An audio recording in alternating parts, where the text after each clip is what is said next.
Well, okay, this is fascinating because, again, you're a great interviewer. I would love it if you interviewed somebody like Putin.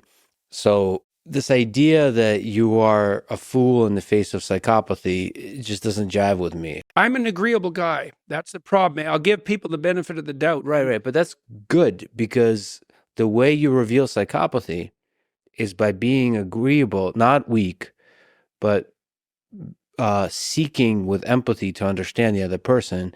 And in the details, in the little nuanced ways that they struggle with questions, Yeah. the psychopathy is revealed. But in the interview, one-on-one, Yeah. I don't know if the job of a human being in conversation is to not talk to psychopaths, but to talk. I mean, like, how would you interview Hitler?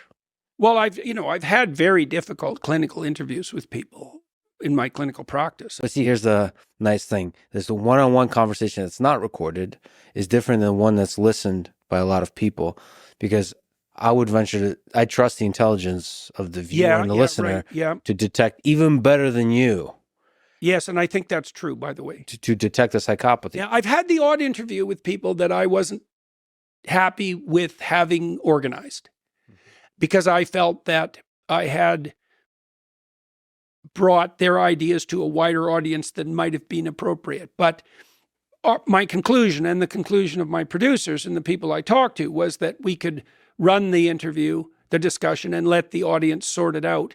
And I would say they do.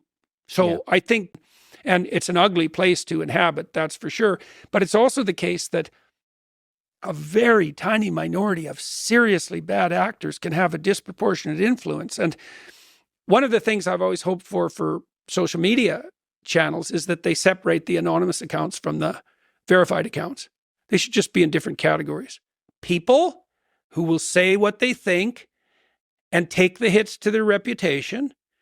Anonymous types, if you want to see what the anonymous types say, you can see it, but don't be confusing them with actual people because they're not the same. We know that people behave more badly when they're anonymous. That's a very well-established psychological finding.